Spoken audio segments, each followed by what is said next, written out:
गणेश,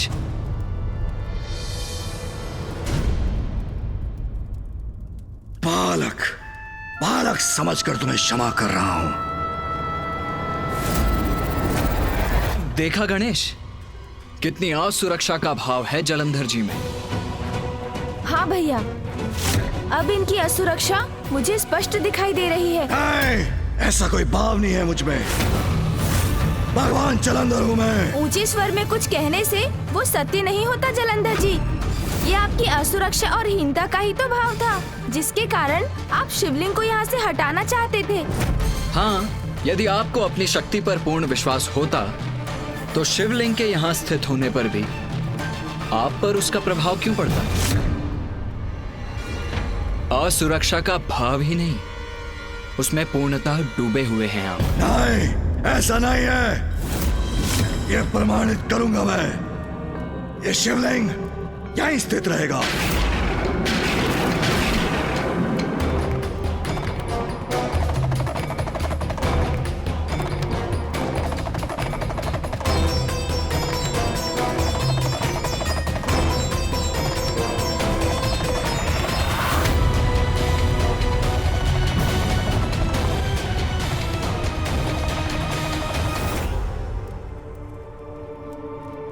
तुम्हारे मुख से निकली शिव कथा कोरी कल्पना है तुम्हारी। पूजा तो मेरी भी होनी चाहिए, ऐसी ही होनी चाहिए। तुम दोनों शिव के समान मेरी पूजा भी करोगे, जिससे मैं भी संसार में अपनी पूजा का प्रचलन करवाऊं। तो उचित है, महादेव की पूजा की भांति ही विधि विधान से हम आपकी कल प्रातःकाल पूजा करेंगे। गणेश,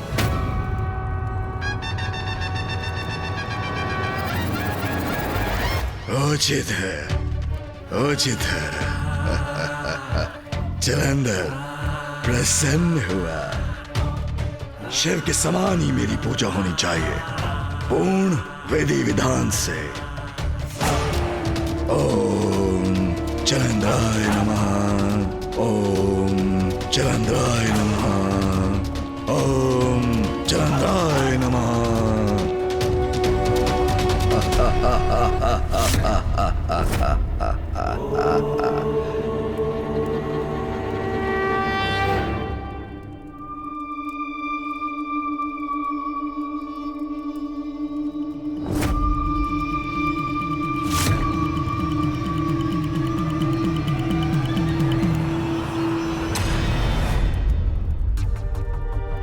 कहां से आ रहा है प्रकाश?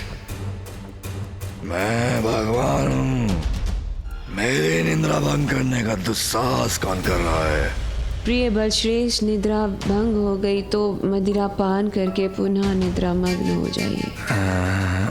अभी तो बहुत भोर है, मुझे भी निद्रा का आनंद लेने दीजिए।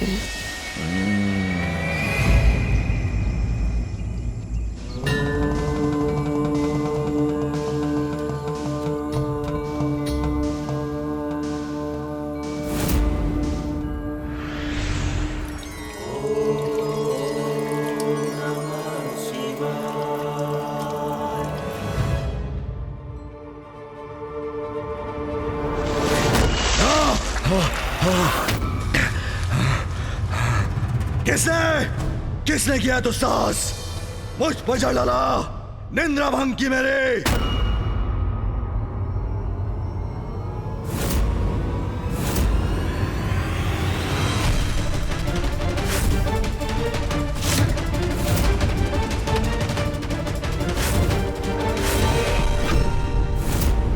मैं तो बल से पराजित करना चाहता था इसे, किंतु गणेश की युक्ति से यह अपने विनाश को ललकारने के लिए अवश्य विवश हो जाएगा। क्रोधित क्यों हो रहे हैं जलंधर जी? मेरे शब्दों से आपकी अज्ञानता का अंधकार नहीं मिटा तो जल से आपकी निद्रा भंग कर आपको जागृत करने का प्रयास कर रहा हूँ मैं। तुम दोनों सुन जी,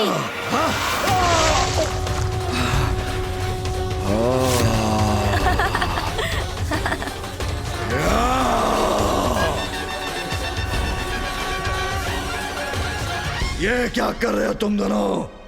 जलाभिषेक। देखा, आपका जलाभिषेक कर रहे हैं हम। आप ही ने तो कहा था कि पूर्ण विधि विधान के साथ आपकी पूजा होनी चाहिए, महादेव के समान। ये तो आरंभ है जलंधर जी। बस बस, बहुत हुआ तुम्हारा ये दुस्साहस। हम पर जल उड़ेल कर तुमने हमारे विश्राम में विघ्न डाला है। अरे नहीं नहीं, आपका अभिषेक थोड़ी ना किया है हमने, मात्र जलंधर जी पर जल उड़ेला है अनुज विघ्नहर्ता गणेश ने, जो समय आने पर विघ्न करता भी बनता है। और आप क्रोधित क्यों होती हैं? ये तो आपका सौभाग्य है देवी वृंदा जी कि भगवान जलंधर के अभिषेक का कुछ जल उन्हें स्पर्श कर छिड़क कर आप पर गिर गया। आप तो धन्य हो गईं। आपकी लीला। मैं साऊंगा अपने साथ तुम्हारी एक क्रीड़ा। तुम्हें क्या दिया, तुमने क्या किया? कदाचित आपको पुनः स्मरण कराना होगा जलंधर जी। आपकी ही तो आज्ञा का पालन कर रहे हैं हम। शिवलिंग के जलाभिषेक के समान ही तो हमने आपका भी जलाभिषेक कर दिया। ये पूजा है अथवा भगवान को कष्ट देने की परंपरा? जल में जैसे डूब कर निकला हूँ मैं। वैसे तो ये अभिषेक जल के अतिरिक्त दुग्ध, दही, घी, मक्खन, गन्ने के रस, मधु आदि से भी किया जाता है। यदि ये सब भी यहाँ उपलब्ध होते तो कदाचित आप और अधिक तृप्त होते। किंतु क्या है ना जलंधर जी कि आपके इस विशाल कैलाश और भव्य भवन में ना ये सभी सामग्रियां तो हमें प्राप्त हुई ही नहीं। इसीलिए मात्र जल का प्रयोग करने पर विवश हो गए हम। क्यों अनुज? हाँ देवी वृंदा जी, मैं आपको एक सुझाव दूं क्या? हमारे कैलाश पर तो माँ अर्थात माता पार्वती इनका प्रबंध रखती है। अब यहाँ आपको इनका ध्यान देना चाहिए, क्योंकि भगवान जलंधर का अभिषेक तो महत्वपूर्ण है ना। उचित विधि विधान से ही होना चाहिए जलाभिषेक। देवी शक्ति को उलाहना देगा ये गजमुख, मुझे मेरा कर्तव्य समझाएगा। समझ रहे हैं ना आप मैं क्या कह रहा हूँ? अरे आप दोनों तो अवाक खड़े हैं। अभी निद्रा के अंधकार से मुक्त जो नहीं हुए हैं, किंतु अंधकार से प्रकाश की ओर जाकर कभी ना कभी तो जागृत होना ही होगा ना आपको। किंतु जो होता है उचित समय पर ही होता है। अभी प्रातः काल का समय है तो ये तो भगवान की पूजा का समय है। आपकी उत्सुकता थी ना महादेव की पूजा की विधि विधान जानने की, उन्हीं के समान अपनी भी पूजा करवाने की। तो विधान तो आपने अनुभव कर ही लिया, अब इसका अर्थ भी समझ लीजिए। समुद्र मंथन के समय महादेव ने जगत कल्याण के लिए हलाहल विष का पान किया था, जो आज तक उनके कंठ में स्थित है। और उसी हलाहल विष की उष्णता से महादेव को कष्ट होता है। इसीलिए जलाभिषेक करने से महादेव को इससे शीतलता प्राप्त होती है, उन्हें शांति मिलती है। इसीलिए तो उनका जलाभिषेक किया जाता है। तो देखा जलंधर जी, ऐसे भगवान है महादेव जिन्होंने संपूर्ण सृष्टि की रक्षा के लिए स्वयं हलाहल विष का पान किया और जिसे अपने कंठ में धारण कर सदा उसका भयंकर ताप सहते हैं। वो हलाल विष का पान कर ताप सहता है तो सहे शिव। मैं सदा मदिरा पान करता हूँ, भोग विलास प्रिय है मुझे, और हो भी क्यों नहीं भगवान जो हूँ मैं। अब आप ही बताइए नवीन भगवान जलंधर जी, क्या आप ऐसा त्याग कर सकते हैं? इन शिवपुत्रों का दुस्साहस तो बढ़ता ही जा रहा है। एक मुझे सीख दे रहा है और दूसरा प्रश्न कर रहा है मुझसे। बलश्रेष्ठ ये क्या कह रहे हैं? आप इन्हें रोकते क्यों नहीं?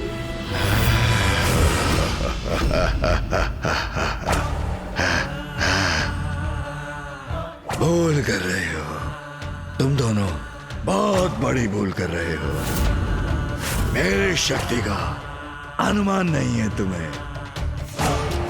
तुम्हारे मुख से शिव की प्रशंसा सुन सुनकर मेरे कान भर गए हैं। अब तुम दोनों को चुप कर रहना ही होगा, अभी क्या अभी।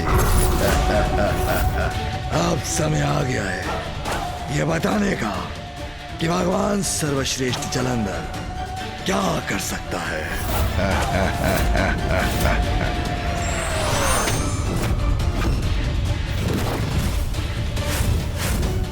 अब प्रिय बलश्रेष्ठ अपने बल का प्रदर्शन करेंगे तो श्वास कंठ में अटक जाएगी इन दोनों की।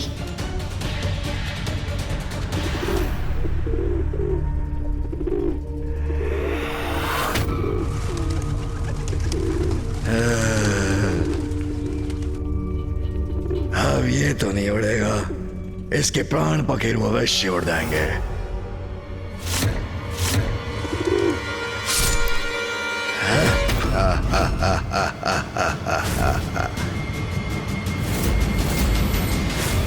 असहायों पर वार करने वाले भगवान कदापि नहीं बन सकते।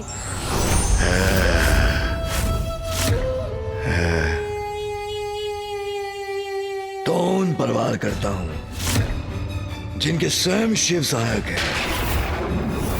तुम शिव पुत्र उचित है, सर्वथा उचित है। बहुत गुणगान कर रहे थे ना अपने पिता शिव का। अब देखना कैसे अपने युद्ध कौशल में परास्त करूंगा तुम दोनों को। तब सिद्ध होगी भगवान सर्वश्रेष्ठ जलंधर की महानता।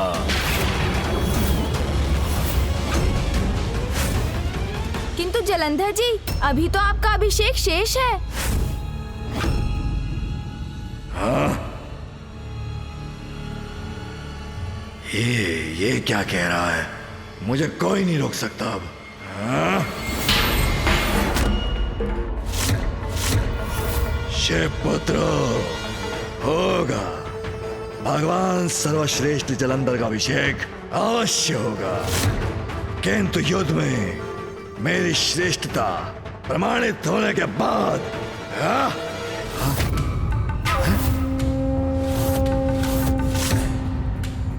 बलश्रेष्ठ कहाँ गए ये दोनों? जाएंगे कहाँ? मेरे बहस यहीं कहीं छिपे होंगे। सर्वप्रथम उन्हें ढूंढकर पराजित करूंगा मैं।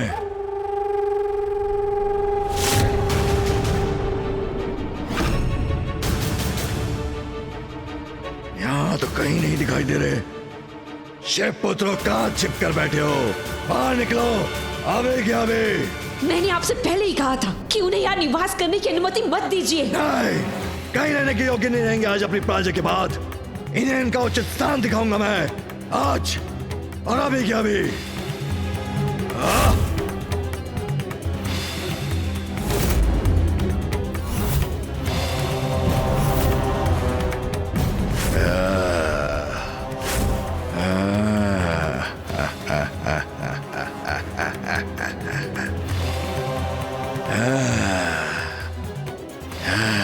मुझसे लोगा छिपे।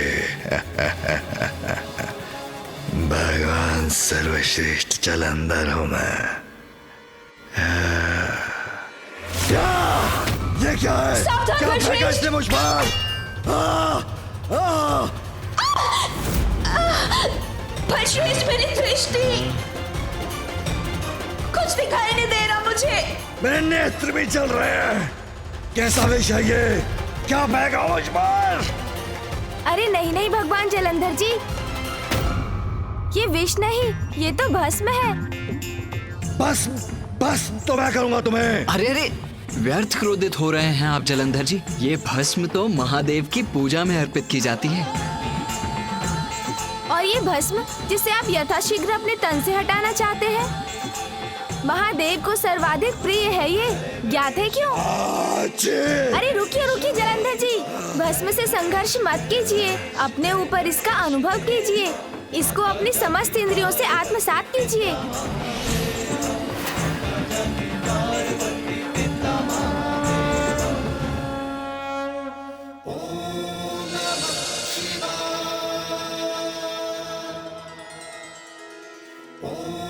तन पर है मेरे, किंतु कष्ट नहीं दे रही मुझे। सुनिए, इसके विषय में मैं बताता हूँ।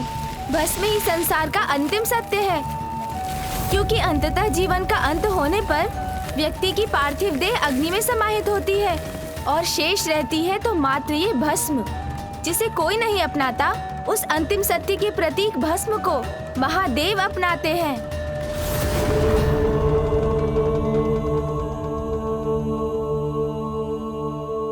अब कहिए जलंधर जी, क्या आप अपने इस विशालकाय भवन के राजसी ठाट बाट को त्याग कर इस भस्म को अपना सकते हैं?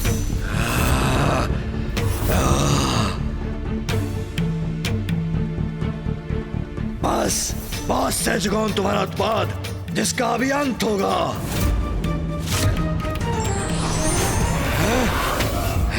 ये क्या है? कहाँ शिवपुत्रो, मेरे समक्ष आओ अभी क्या अभी।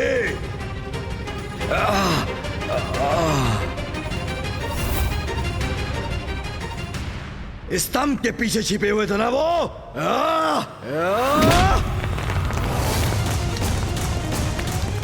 कहाँ गए? कहाँ गए? शिवपुत्रो, मेरा क्रोध, भगवान सर्वश्रेष्ठ जलंधर का क्रोध लील जाएगा तुम्हें। मुझसे बचकर नहीं जा सकते तुम।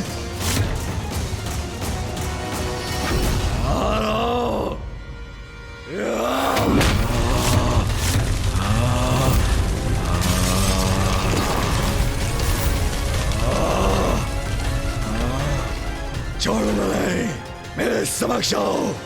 कहाँ छिपे हो मेरे शिवपुत्रो? पृथ्वी में समा गए अथवा वायु उड़ा ले गई तुम्हें?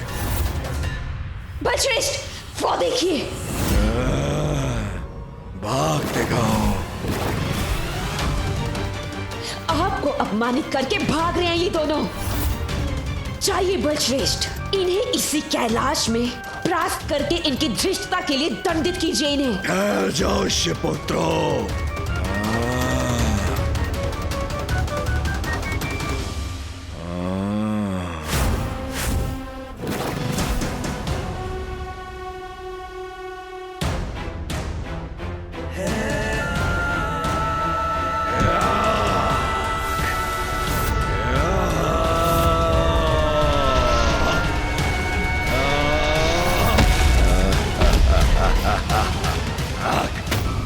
भगवान सर्वश्रेष्ठ जलंधर दंडित किए बिना तुम्हें जाने नहीं देगा।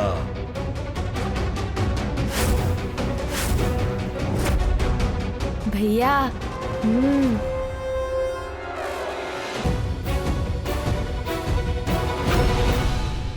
बस बहुत हुआ तुम दोनों का प्रपंच। दया की थी तुम पर, तुम्हें अपनी शरण में रखा, किंतु जब से तुम दोनों यहाँ आए हो उपद्रव भी फैला रहे हो। बलश्रेष्ठ, इनसे बात करने में अपना समय व्यर्थ मत कीजिए। कौन है ये? क्या है इनका अस्तित्व? क्या है इनका स्थान?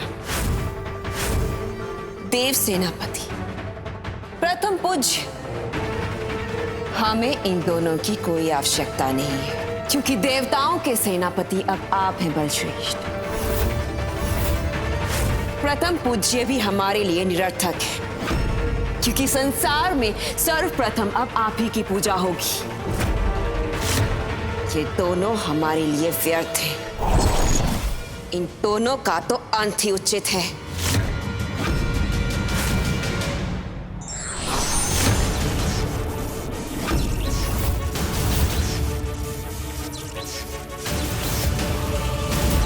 आप देखना किस अवस्था में पहुंचाता हूं तुम्हें। अभी क्या अभी।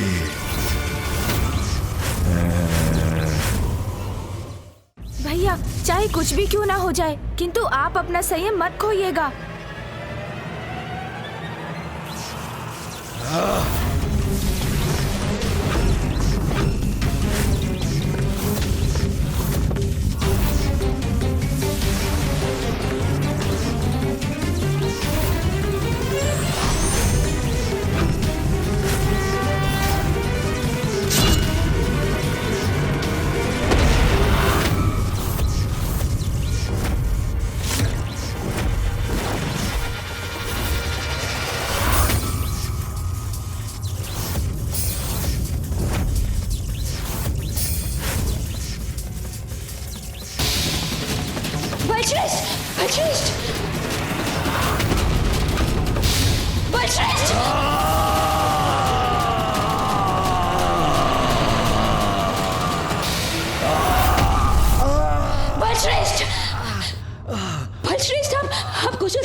भगवान जलंधर, मेरे अनुज और अपनी पत्नी पर अपनी ऊर्जा शक्ति फेंकने के स्थान पर आप यहाँ आकर मुझसे ही युद्ध क्यों नहीं कर लेते? याक, वही करूंगा जो पूर्व में करना चाहिए था मुझे। आनंद आएगा अपने हाथों से मसल कर तुम दोनों को, अपार आनंद आएगा।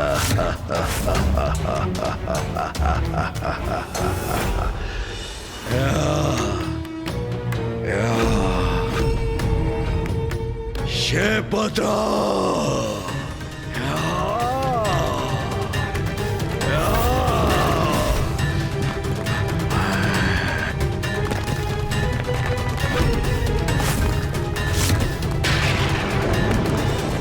शेपत्रा,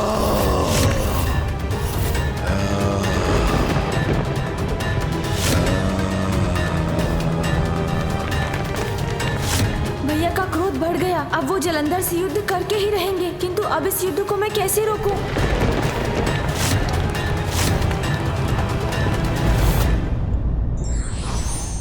साम दाम से यदि कोई अहंकारी अपने अहंकार का त्याग नहीं करता तो दंड का भागी बनता है।